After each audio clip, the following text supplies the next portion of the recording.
જ્યારે કથાની શરૂઆત થઈ ગઈ ત્યાર પછી કોઈ દર્શન કરવા માટે નહીં આવવાનું, કારણ કે વક્તા ને શ્રોતા મારાને જે કથા સાંભળતા હોય આ બંને વચ્ચે ચાલો ને તો દોષ લાગે. એટલા માટે ચાલુ કથા એ પૂજા નહીં કરવાની. આપણે કાલથી 7:30 કથાની શરૂઆત થઈ જશે. 11 વાગે કથા પરિપૂર્ણ, કારણ કે પછી પેટ પૂજા કરવાની હોય, બરોબર. એટલા માટે 7:30 થી 11 નો ટાઈમ છે. 7:30 કથાની શરૂઆત થઈ જશે. મંગલાચન આદિ કર્મ કરી ગોવિંદ દામોદર સ્તોત્ર ઉચ્ચારણ કરી 8 વાગે કથાની શરૂઆત થઈ જશે. 8 થી 9:30 વાગ્યા સુધી કથા ચાલશે. 9:30 થી 9:45 નો 15 મિનિટનો ઇન્ટરવેલ, જેમાં તમારે ઊભું થવું થઈ લેજો, પૂજા કરવી કરી લેજો. અને કાલે ચાલુ કથાની અંદર કોઈ પાણી નહીં આપવાનું. ચાલુ કથા ચા નહીં, ઇન્ટરવેલ પડે ત્યારે ચા પાણી પાઈ દેવાનું. ચાલુ કથા નહીં આપવાનું. કોઈ કારણ બીજું નથી, કાંઈ એક કથામાં વિક્ષેપ પડે અને વચ્ચે ચાલો દોષ લાગે. અને તમે એક કથા જ્યાં વળાક લેતી હોય, કથામાં જ્યાં રસ જાગ્યો હોય અને વચ્ચે કોઈ ચાલે એમ કે પાણી હલ્યો એટલે આપણો પ્રાસ ભાંગી જાય, પ્રાસ તૂટી જાય, એટલે મજા ન આવે. એટલે ઇન્ટરવેલ પડે ત્યારે પાણી પી લેવાનું, ચા પી લેવાનું, આવો મહેમાન બેસો, જય શ્રી કૃષ્ણ કરી લેવાના, પાડોશીને જય શ્રી કૃષ્ણ કરી લેવાના, અને ચાલુ કથા બધાને જય શ્રી કૃષ્ણ કરવા, આ બધું નહીં.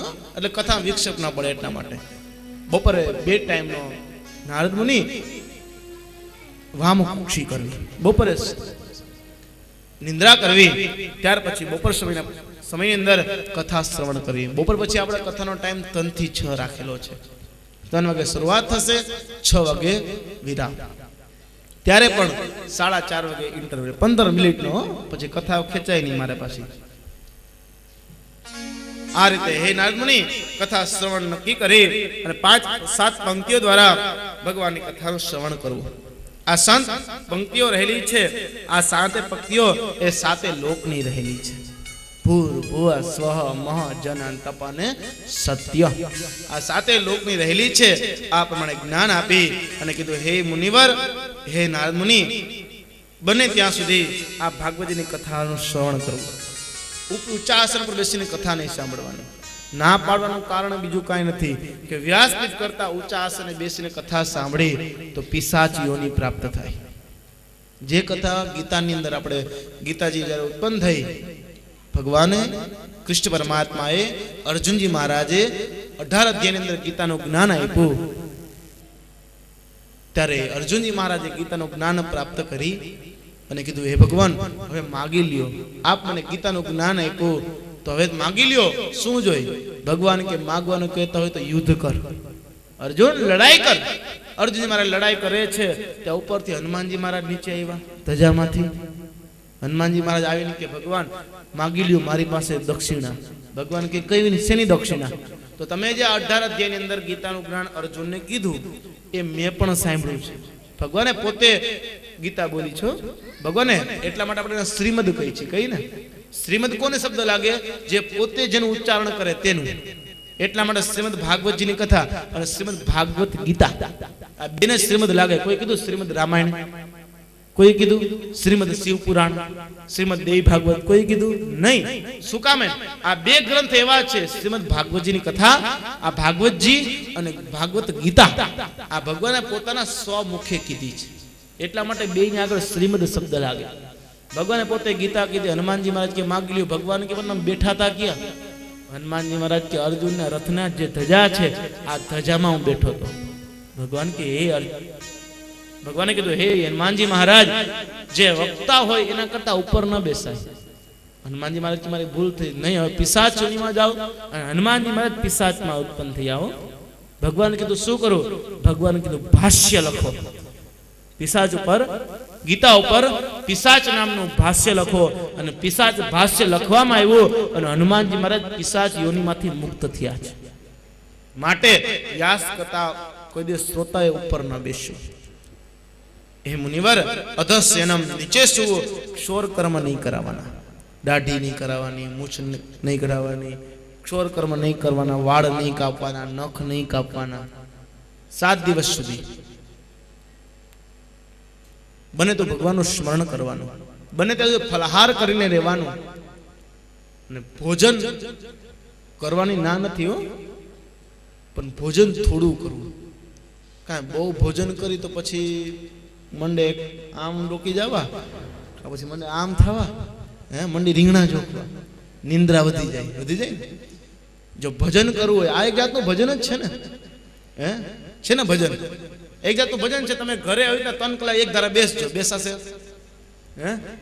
ઘડી તે ઊભા થઈ પાણી પી, ઘડી તમે ચા બનાવો ને, ચા પી તાકે પાડોશી બે ગામની કુથલી કરી, આવી રીતના વાતો કરે. 3 કલાક એક ધારા બેસી ન શકી. હવે છાનમાં બેસજો, નહીં બેસાય. કેટલું સારું અહીંયા કથામાં બેસીએ, એક જ ધારો 3 કલાક બેસાય. ભગવાનનું ભજન કેવું થાય, ભગવાનની કથા સાંભળવા મળે, ભગવાનનું નામ લઈશે અને ઘરે જાય. આપણા બાળકોને, આપણી દીકરાઓની વહુઓ આપને પગે લાગે એટલે એને પણ પુણ્ય પ્રાપ્ત થાય અને એને 3 કલાક શાંતિ. સારું થયું ડોહીમાન બાબા કથા સાંભળવા ગયા, 3 કલાક ટીવી જોઈને આપણે તો જોઈ શકું. ઘણા શું કે હારું કાં ડોહીમાં હચવાય, છોકરાએ હચવાય. આ ભાગવતની કથા એટલે બેસાડતા છે, ભાઈ એવું નથી હો. ખરે તો બધાય ભગવાનની કથા સાંભળી જોઈએ. માટે અદસ્યનમ કરવું, નીચે સુવું, ક્ષોર કર્મ કરવા નહીં, વાસ્યાનન ખાવું નહીં, હે નારદુની ખોટું બોલવું નહીં. ખોટું બોલવું નહીં. મા ક્રોધમ, ક્રોધ કરવો નહીં હો. ગમે એટલું ખર્ચ થાય ને, ખર્ચ કરી નાખવાનું, ક્રોધ નહીં કરવાનો. શું કામ? ક્રોધ કરી એટલે સત્કર્મ બળી જાય. આપણે જ્યાં સત્કર્મ કરી છે, આ સારું કરીએ છે, સત્કર્મ કરી છે, ક્રોધ કરી એટલે સત્કર્મ બળી જાય. માટે કોઈ દિવસ ક્રોધ ન કરવો, બ્રહ્મચર્યનું પાલન કરવું, ખોટું બોલવું નહીં, વડીલોને પગે લાગવું, નમસ્કાર કરવા. આ પ્રમાણે સપ્તાહ શ્રવણની વિધિ કીધી. અને હે મુનિવાર, છેલ્લે દિવસે દશાંશ યજ્ઞ કરવો. જે કથાની અંદર પ્રસંગ આવ્યા, પ્રસંગ ઉજવવા, ભગવાનની મન ચિત્ત દ્વારા ભગવાનની કથાનું શ્રવણ કરવું અને છેલ્લે દિવસે દશાંશ યજ્ઞ કરવો. બને તો 10,000 ગાયત્રી મંત્રોનો હોમ કરવો. એ ન બને તો વિષ્ણુ સહસ્ત્ર નામાવલી દ્વારા હોમ કરવો. તે ન બને તો ઓમ નમો ભગવતે વાસુદેવાય 1800 નામ હોમવા. દશાંશ યજ્ઞ કરી જ્ઞાન યજ્ઞની પૂર્ણાહુતિ કરવી અને ધામધૂમથી પછી ભાગવતજીની જ્ઞાન યજ્ઞની પૂર્ણાહુતિ કરી અને ભાગવતજી પધરાવા.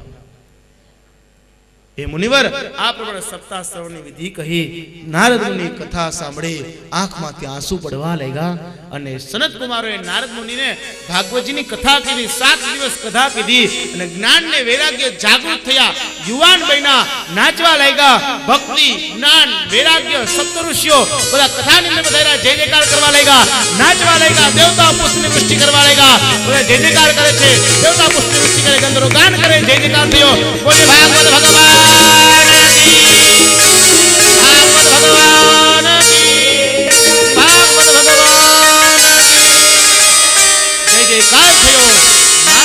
સંત કુમારને નમસ્કાર કર્યા. ભક્તિ, જ્ઞાન, વૈરાગ્ય પોતે નાચવા લાગ્યા. ભક્તિ, જ્ઞાન, વૈરાગ્ય નારદ મુનિને નમસ્કાર કર્યા.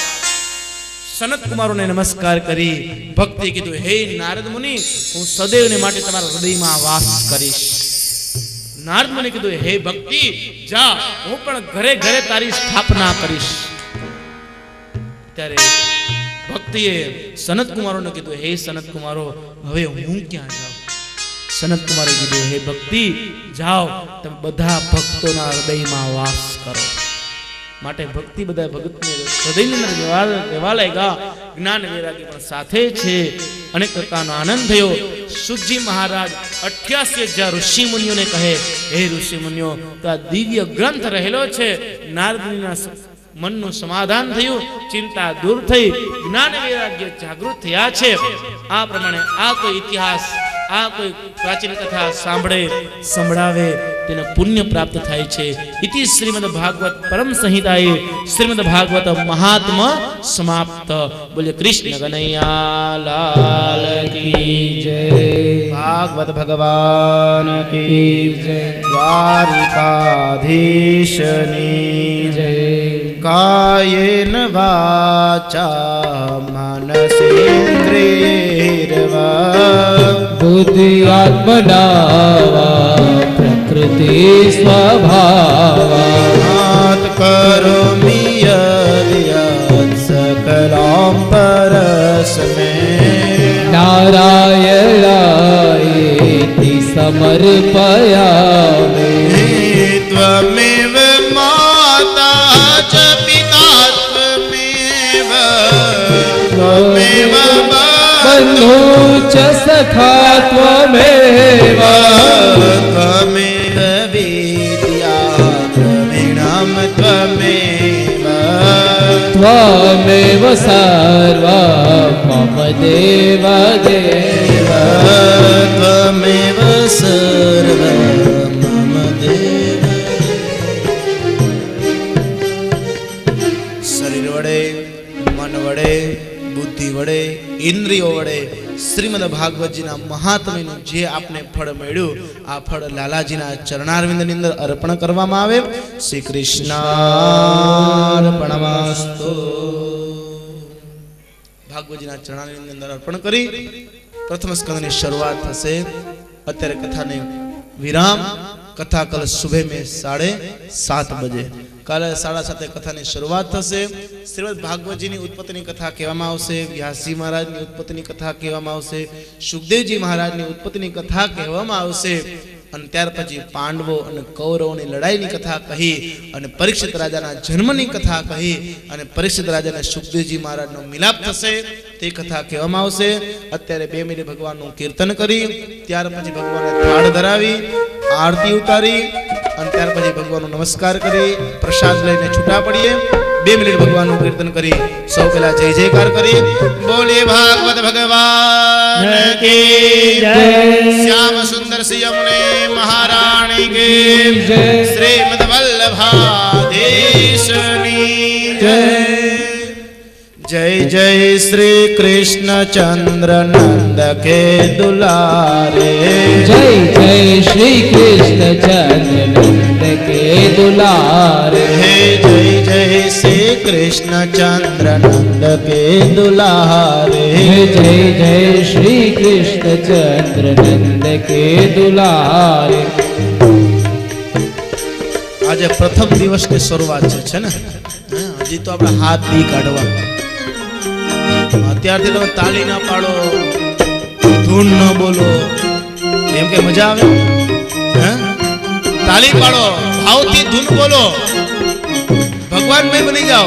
आपणे आ नीलाखा धाम नथी आ तो वैकुंठ धाम छे वृंदावन धाम छे हो बधो छोड़ी दियो माया छोड़ी दियो मने शरम आवे ताली केम पड़ी बधु छोड़ी दियो बधाय भेगा जोड़ाओ ताली पाड़ी भावथी बोलो અને 8 દિવસમાં જે કાઈ પાપ લાગે બધું પોટલું વાળી મારી ગાડીમાં મારી ઘરે હા એટલે ભાવથી ધૂન બોલો। हे जय जय श्री कृष्ण चंद्र नंद के दुलारे, जय जय श्री कृष्ण चंद्र नंद के दुलारे, जय जय श्री कृष्ण चंद्र नंद के दुलारे, जय जय श्री कृष्ण चंद्र नंद के दुलारे, नंद के दुलारे बाबा नंद के दुलारे, नंद के दुलारे, नंद के दुलारे माता यशोदा के प्यारे, नंद के दुलारे माता यशोदा के प्यारे, जय जय श्री कृष्ण चंद्र नंद के दुलारे, जय जय श्री कृष्ण चंद्र नंद के दुलारे, जय जय श्री कृष्ण चंद्र नंद के दुलारे, जय जय श्री कृष्ण चंद्र नंद के दुलारे, नंद के दुलारे पिता वसुदेव के प्यारे, नंद के दुलारे पिता वसुदेव के प्यारे, नंद के दुलारे माता देवकी के प्यारे, नंद के दुलारे माता देवकी के प्यारे, नंद के दुलारे भैया दाऊ के प्यारे, नंद के दुलारे भैया दाऊ के प्यारे, नंद के दुलारे बेनी सुभद्रा के प्यारे, नंद के दुलारे बेनी सुभद्रा के प्यारे, जय जय श्री कृष्ण चंद्र नंद के दुलारे, जय जय श्री कृष्ण चंद्र नंद के दुलारे, जय जय श्री कृष्ण कृष्ण चंद्र नंद के दुलारे जय जय श्री कृष्ण चंद्र नंद के दुलारे नंद के दुलारे वाला वैष्णव के प्यारे नंद के दुलारे वाला वैष्णव के प्यारे नंद के दुलारे वाला संत रखवाले नंद के दुलारे वाला संत रखवाले जय जय श्री कृष्ण चंद्र नंद के दुलारे जय जय श्री कृष्ण चंद्र नंद के दुलारे जय जय श्री कृष्ण चंद्र नंद के दुलारे जय जय श्री कृष्ण चंद्र नंद के दुलारे जय जय श्री कृष्ण चंद्र नंद के दुलारे जय जय श्री कृष्ण चंद्र नंद के दुलारे नंद के दुलारे श्याम गोपियों के प्यारे नंद के दुलारे श्याम गोपियों के प्यारे